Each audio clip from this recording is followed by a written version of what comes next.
Welcome to the Launchpad Podcast. Motherfucker!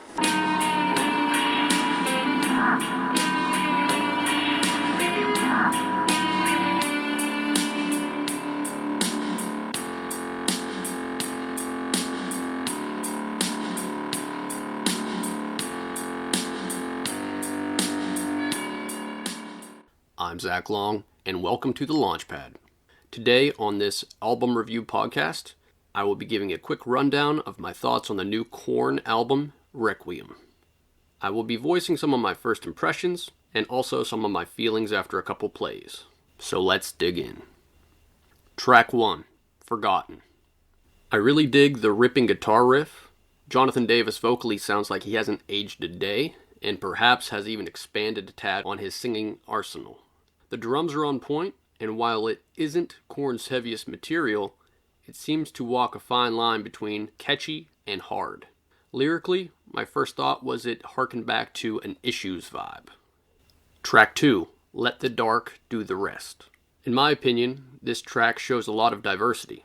It gives you some familiar territory while also adding some fresh elements in order to keep it from feeling like a full imitation of the older songs. Once again, Jonathan Davis sounds great, and compared to the previous albums, I truly believe this is a little more back to, shall we say, the trademark KORN sound. I think if you played this song to somebody with little to no prior knowledge of KORN, they would not be able to pick which is the old school vocals from these ones. The midsection of this song cuts to a light, more stripped down feel before returning to the chunky chorus riff with some cool transitions. It really helps shine a light on the production quality of this record, so shout out to Chris Collier, and I really like the song. Track 3, Start the Healing.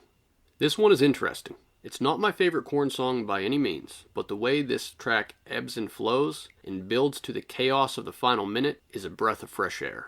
I hate to make early comparisons only 3 tracks in, but I have the feeling like I already dig this more than the last couple albums. Something about this just pulls me into the mindset of familiar KORN, all the while peppering in fresh musical concepts. So it creates a good balance. And this really gets me excited for what's to come. Yet sadly, I'm already a third finished with the album. And by the way, the low end of the bass really pops on this track with a good set of headphones. Track 4, Lost in the Grandeur.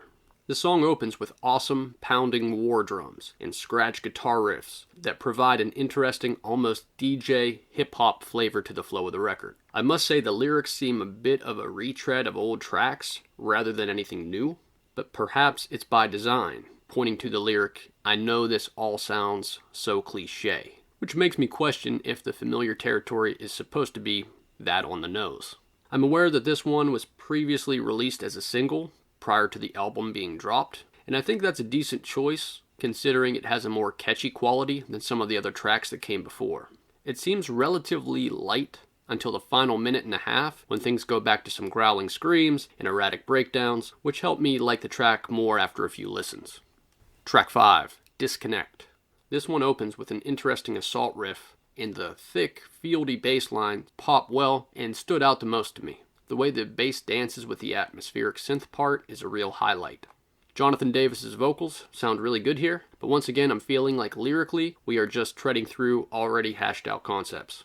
I can't say anything new is really brought to the table here, but shout out to the bass and synthesizer work. However, outside of that, I'm rather indifferent to this track. Track 6, Hopeless and Beaten. The scream parts are well executed, and the musical vibe has some brief moments, but overall, it feels to me half-boiled. Once again, the lyrics feel like generic KORN, but the droning sludge riffs create moments that make me feel that this one could be used in a Doom video game or Quake, one of the old school shooter classics, when you were in a firefight from demons from hell, and that's cool in a way, but I can't say it's a track that will make my best of KORN playlist. Track 7, Penance to Sorrow. The production quality is really good on this track, and I'd say for me that was the highlight of this one, alongside of the great drums. So shout out to Pittsburgh's own Ray Luzier. The guitar riffs seem to play on ground that has already been walked, and the momentum of the record in my view is starting to sputter to a degree. I'm hoping the record finishes as strong as it opened in the next final tracks.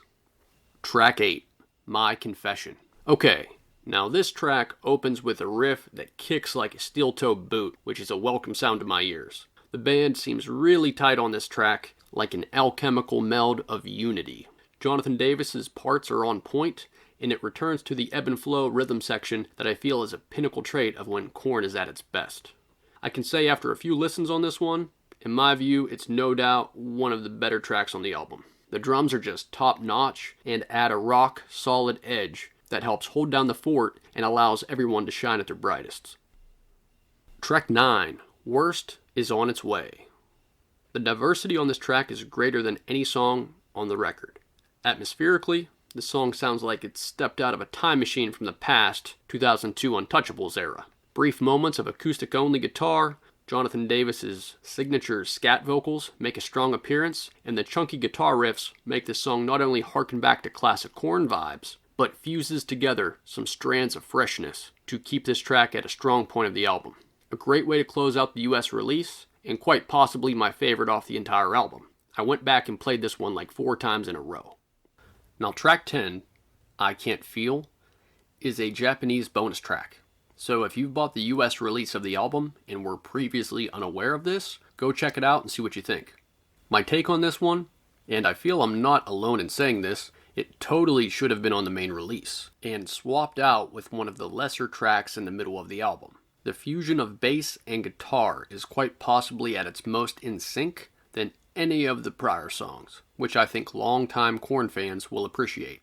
And fans may be aggravated that their copy of the US release doesn't include this song. The production is a strong suit, and Jonathan Davis gives one of his best performances of the past decade. Final thoughts. For me, a few of the middle tracks were just okay, a bit clunky and predictable, but overall, the strong points offered on this release shine bright, and I already played a few of these jams over and over. While it isn't in their top 3 albums by any means, it gives fans of KORN enough familiar territory to remember why they fell in love with the KORN sound to begin with, while also offering enough diversity to make a new record worthwhile. Personally speaking, I think this is one of their strongest efforts in a really long time, and the bright spots vastly outweigh any of the lukewarm moments. So if you are a fan of metal or a KORN fan, for sure give it a spin. 8 out of 10.